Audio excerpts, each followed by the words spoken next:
안녕하세요. 여러분, 환경 멘토 지금 지구의 버스쌤입니다. 여러분, 혹시 더 트래시 아일이라는 국가 들어보셨나요?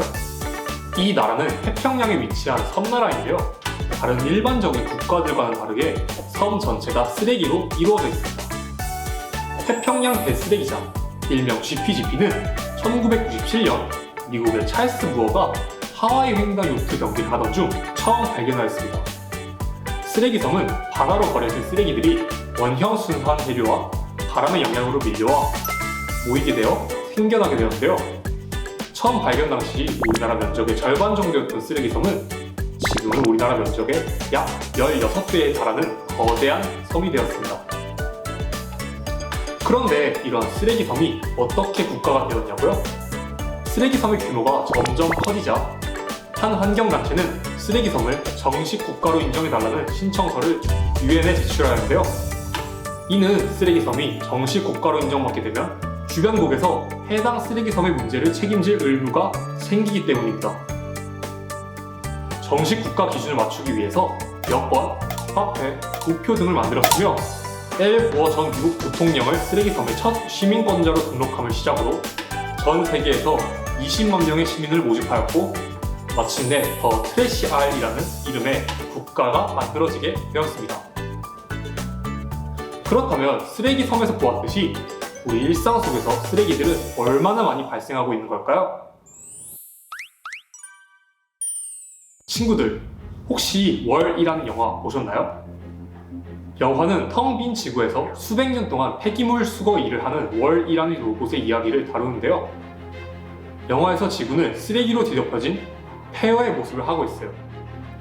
그런데 이렇게 영화에서 볼 법한 풍경들이 실제로도 많이 존재한다면 어떨까요?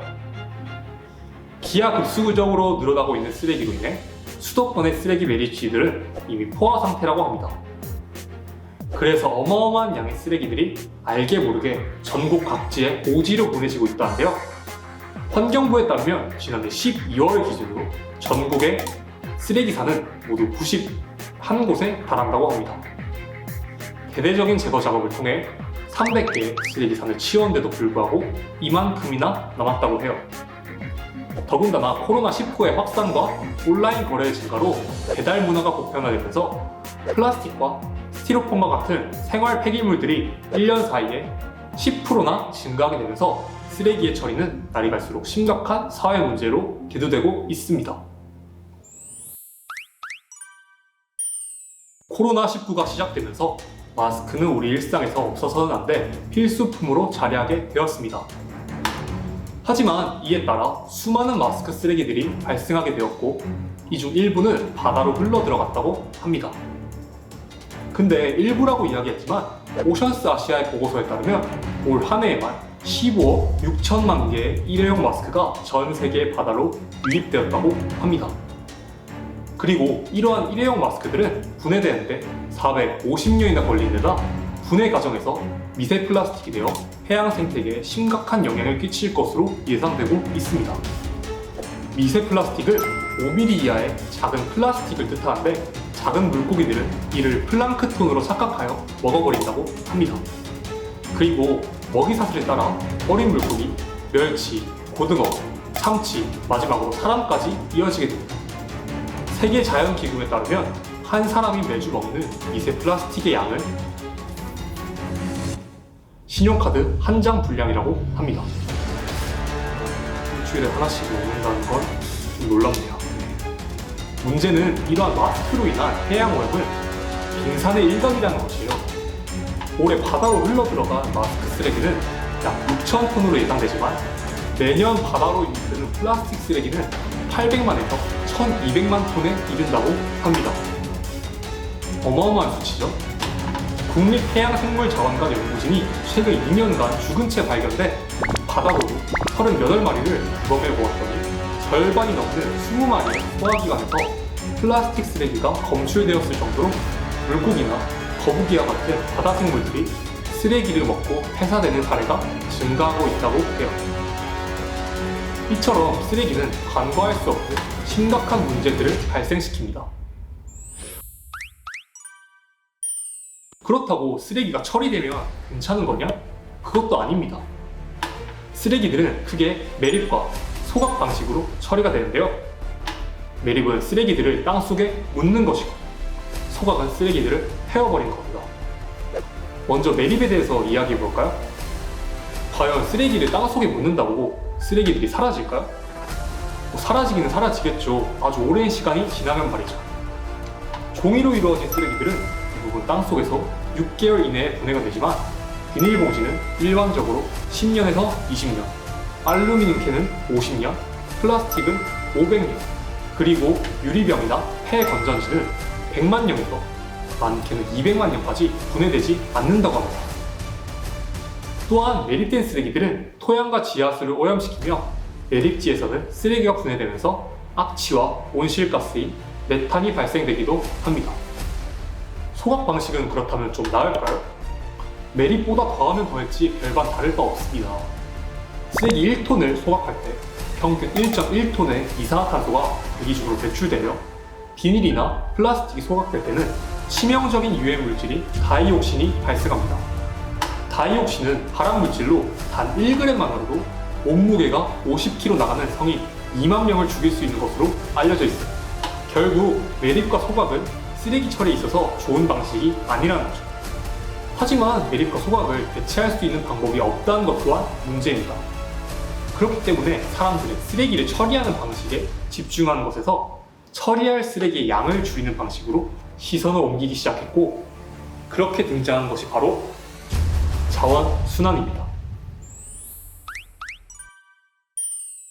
자원순환이란 폐기물 발생을 최대한 줄이면서 사용한 폐기물들을 재사용 또는 재이용하여 불가피하게 남은 폐기물들이 환경에 미치는 영향을 최소화하는 것을 의미합니다.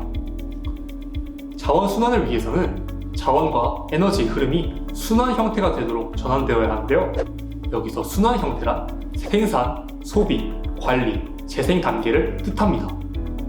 생산 단계에서는 재활용 가능한 소재를 사용하고 과대포장을 감소하는 기술을 통해 자원순환적인 생산을 이루어내고, 재생 단계에서는 업사이클링을 하거나 음식물 쓰레기, 가축 분뇨, 폐 건설 자재 등에서 폐자원 에너지를 만들어내는 방법 등이 있습니다.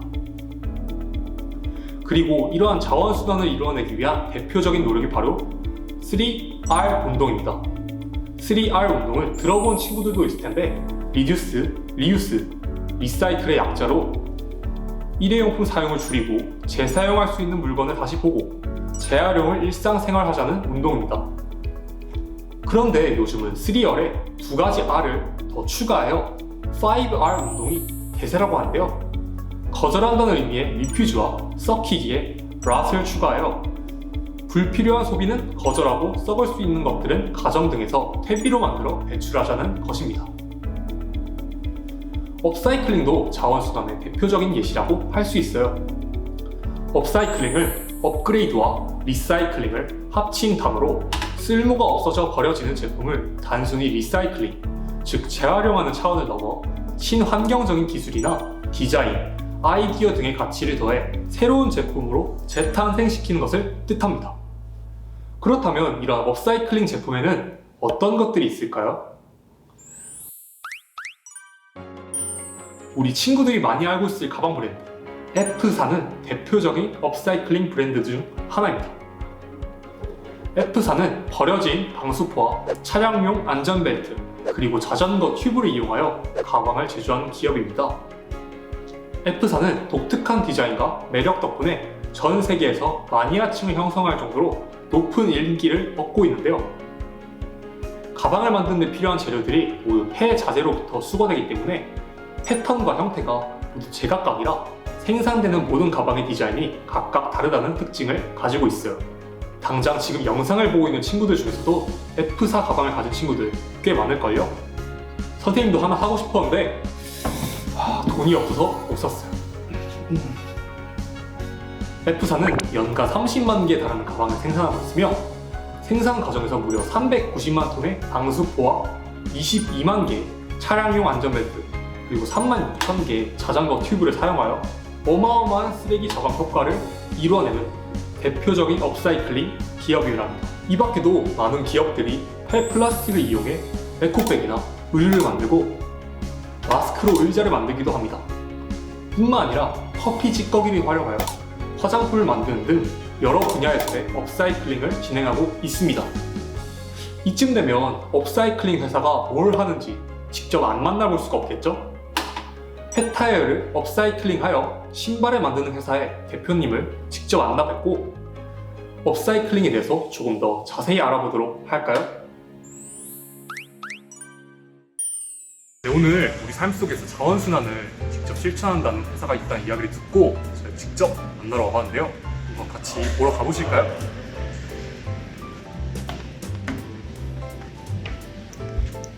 안녕하세요, 대표님. 자원순환을 우리 삶 속에서 실천하고 있다는 회사가 있다는 얘기를 듣고 저희가 직접 만나뵈러 왔습니다. 네, 자기소개해 주시죠. 네. 안녕하세요. 저는 트레드앤 그룹 대표 이온이라고 하고요. 저희는 펫타이어를 업사이클링해서 신발 제품을 만드는 기업입니다.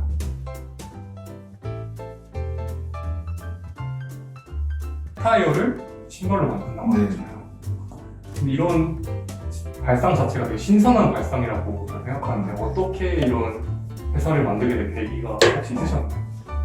계기는 되게 우연하게 진행이 됐어요. 우연히 이제 뉴스에서 인터넷 뉴스에서 아프리카 오지에서 벽오지에 있는 사람들이 타이어를 이제 잘라가지고 신발처럼 신고 다니시더라고요. 되게 조악하지만 그 타이어의 단단하고 좀 튼튼하고 유연한 그런 물성을 좀 활용했다는 생각이 들었고 저희 이걸 조금 더 다듬으면 되게 좋은 제품을 만들 수 있지 않을까 생각해서 시작하게 됐어요.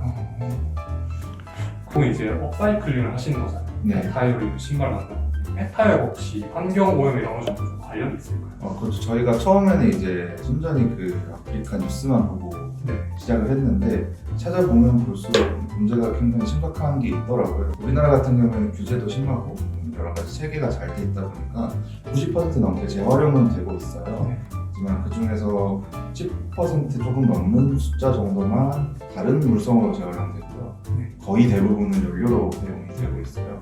그리고 해외 같은 경우에는 경우가 훨씬 더 심각해서 거의 노천에서 소각을 하고 네, 소각을 그냥 땅에 매립을 하거든요. 어. 미국 같은 나라는 땅덩이가 너무 크니까 매립하는 게 훨씬 저렴하고 그럼 잘 안 썩지 않나요? 그렇죠. 안 썩죠. 안 썩고 태울 때도 당연히 탄소 그리고 여러 가지 유해 물질들이 배출이 되고 그리고 묻었을 때는 지하수로 중금속이라든지 유해 물질들이 용출이 되는 형태예요.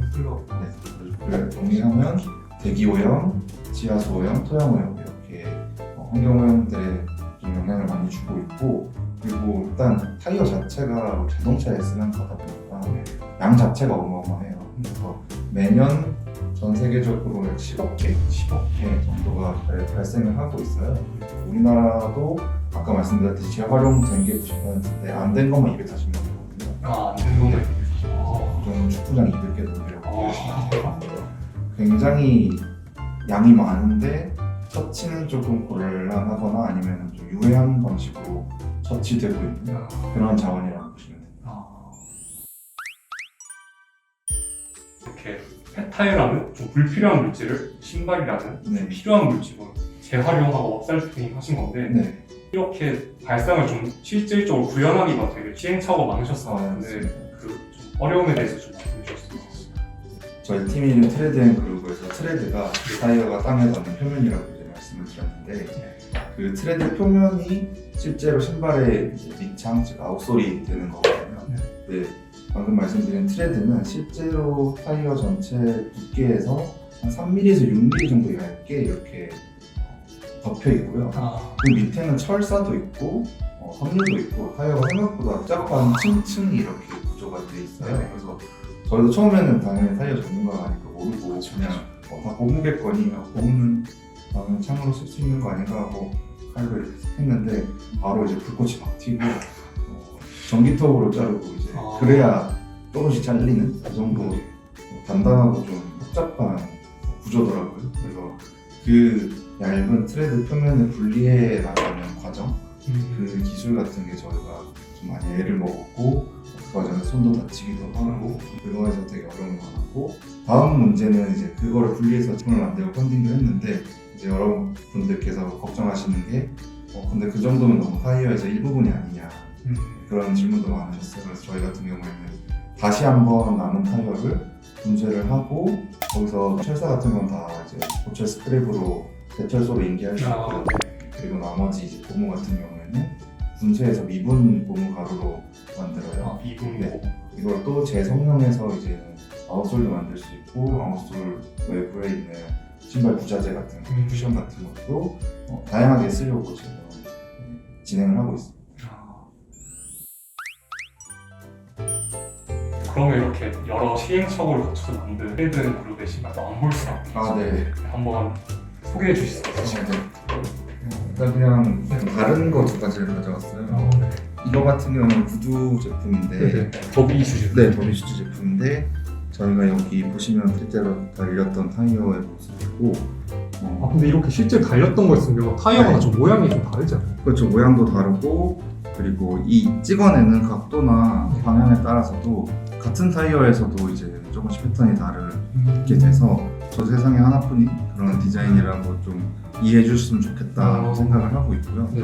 그렇고 이거는 저희 양산화 초기 모델이에요. 네. 지금은 좀 많이 달라지고 조금 더 변형이 되고 있는데 거의 스니커즈류의 네. 제품목이고 되게 이것도 어디에든 좀 신을 수 있고 아, 네, 좀, 심플한 네. 디자인. 평범하고 좀 무난하게 이렇게 디자인들을 했고요. 여기 보시면 여기도 마찬가지로 타이어 아웃솔. 있어요. 네. 보시면 두 개가 조금씩 다를 거예요. 네, 모양이 다른데. 네. 그래서 여러 가지 좀 자기가 구매한 신발의 패턴이 어떤지 파악해 나가는 재미 요소가 아닐까. 도시사회학과 네, 출신을 네. 하셨으면 네. 혹시 원래 좀 생각하시던 진로가 이제 보통 도시 관련 업무를 이제 직업을 가지려고 하셨을 텐데 아, 네. 어쩌다 이렇게 이런 방향으로 틀게 되셨는지. 보통 대기업에 취업을 하다든지 많은 분들이 취업의 길을 선택을 하는데 아무래도 가면은 신입 사원부터 단계별로 올라가게 되고 처음에는 어쩔 수 없이 큰 조직의 부속품처럼 일을 해야 되잖아요. 네. 그런 게 너무 싫었던 거죠, 셋 다. 그러다 보니까 이제 우리가 직접 일을 벌이고 저 같은 경우에는 그 중에서도 조금 더 비즈니스적으로 좀 더 지속 가능하게 이게 그냥 캠페인이라든지 어떤 사회 시민 단체에서 그치지 않았으면 좋겠다는 생각을 했어요. 이게 계속 지속되려면 어떤 지원금이나 정부 자금에 기대지 않고 저희가 가치를 생산해낼 수 있는 일을 했으면 좋겠다는 생각을 계속했고 그래서 창업학을 복수 전공을 했고요. 저는 이제 조금 복합적인 계기로 창업에 좀 들어섰다고 볼 수 있고요. 친구들이 대표님처럼 좀 창업을 준비하고자 할 때 네. 어떤 과를 가거나 어떤 공부를 진행했으면 좋으실지 한번 조언해 주실 수 있을까요? 저 같은 경우는 도시사회학에서의 수업 과정, 실습도 많이 하거든요. 그런 걸 실사를 나갈 때 도시의 문제점들을 많이 익숙해지다 보니까 되게 자연스럽게 흘러간 것 같은데 네. 그런 것과 비슷하게 어떤 뭔가 이걸 해야지 싶어서 간다기보다 본인이 관심 있어하고 재밌어하고 이런 거에 가서 그쪽에서 이제 엮을 수 있는 걸 찾는 게 가장 흥미를 느끼는 네. 부분에서. 저희는 다 대학생 때 창업 관련해서 많이 시도를 했었어요. 창업을 꼭 해야 된다 이게 아니라 창업 대회도 있을 수 있고 경진대회도 있을 수 있고 그리고 창업 캠프라든지 굉장히 많거든요. 그런 거 많이 가서 많은 아이디어를 던져보는 게 저희는 되게 유효했던 것 같아요. 이전에도 좀 다양한 네. 아이디어를 계속 그 전에도 저희가 사회적으로 도움이 되고 저희가 할 수 있을 법한 시도를 많이 했었어요. 어떤 분들이 보시기에는 되게 이것저것 바꾼다고 보실 수도 있고 커리어 쌓으려고 별짓을 한다고 볼 수도 있는 건데 사실 저희는 그게 다 시행착오라고 생각하고 다 저희 트라이였거든요. 저희가 비각장애인 분들 문제 때문에 점자 프린터도 만들었었고요. 청년들이 정치에 참여할 수 있는 정책 플랫폼도 만든 적이 있었고 여러 가지 그런 사회적 기업 내지는 사회적으로 가치를 만들 수 있는 창업 대외 활동들은 거의 다 했던 것 같아요. 그런 것들을 해보면 본인이 생각하고 있는 아이디어의 한계도 느낄 수 있고 다음에 뭘 해야 될지도 느낄 수 있고 그런 대외 활동들이 있다면 망설이지 말고 다 해보셨으면 좋겠습니다. 트레이드앤 그룹을 통해 이루어내고 싶은 변화에 대해서 좀 말씀해 주실 수 있을까요? 이런 제품이 하나라도 더 있어야 업사이클링, 버려지는 자원을 쓰레기를 재활용하는 거에 대해서도 실천을 할 수가 있잖아요. 그래서 저희는 이런 문제를 알리고 보다 많은 분들께서 업사이클링을 생활 속에서 실천할 수 있는 동참할 수 네, 동참할 수 있는 계기를 제공하는 것에 저희 취지나 목적이 있다고 생각을 합니다. 그러면 대표님처럼 혹시 환경 관련 꿈을 키우는 친구나 네. 진로를 가지는 아이들한테 좀 네. 말씀해주고 싶은 점 있으실까요? 지금 환경이 되게 트렌드라고 생각을 해요. 워낙에 기후 변화가 너무 심각하고 그리고 좀 이제 어느 특정 국가나 특정 지역에서만 일어나는 문제가 아닌 게 전 돼버렸어요. 세계적으로 네. 이제 그래서 이제 누구도 피해갈 수 없는 거고 지구는 하나뿐이라는 얘기도 많이 하잖아요. 그래서 지금 어떻게 보면 중요한 갈림길이 될 수도 있겠다는 생각을 해요. 지금 우리가 살고 있는 이 곳을 지킬 수 있을지 없을지. 근데 이거 너무 거창하게 말씀을 드리는 것 같지만 한 분이라도 더 생각을 하면 실천을 할 것이고 실천을 하면 계속 그 수요에 맞게 기업들도 움직이고 국가도 움직인단 말이죠. 그런 의미에서 환경에 관한 꿈을 키우고 계신다면 되게 바람직하고 대견하다고 생각을 하고 응원의 메시지를 주고 싶습니다. 네, 감사합니다. 오늘 인터뷰 너무 잘 진행해주셔서 감사드리고요. 대표님께서는 창업에 관심이 있는 친구들이 나는 이런 아이템으로 창업을 할 거니까 무조건 이와 관련된 과에 가겠어 라는 생각으로 정해진 틀에 스스로를 가두어 그 방향으로만 가려고 하기보다는 자신이 관심을 가지고 흥미를 느낄 수 있는 분야를 먼저 찾고 좋아하는 것을 하며 그 속에서 아이디어를 찾는 것이 더 바람직한 방향이라고 말씀해 주셨습니다. 스스로 관심 있어 하는 분야를 먼저 찾는 것이 중요하다고 하시네요. 당장 선생님만 해도 환경에 관심이 있어서 이렇게 여러분과 함께 교육을, 영상을 찍고 있는 거겠죠? 자원순환과 업사이클링, 폐기물들이 기하급수적으로 늘어나고 있고 처리되지 않고 있는 지금 시점에서 미래를 위해 무엇보다도 필요한 기술이라고 생각합니다. 그렇기 때문에 자원순환을 우리 삶 속에서 이뤄낼 수 있도록 우리 친구들이 저탄소 친환경 소비 실천하기, 재활용으로 쓰레기 줄이기, 올바른 분리 배출하기 등 일상 속에서의 자원순환을 이뤄내면서 우리 모두 함께 관심을 가지고 힘써보는 게 어떨까 생각하며 오늘의 영상을 마칩니다. 지금까지 버스쌤이었습니다. 안녕!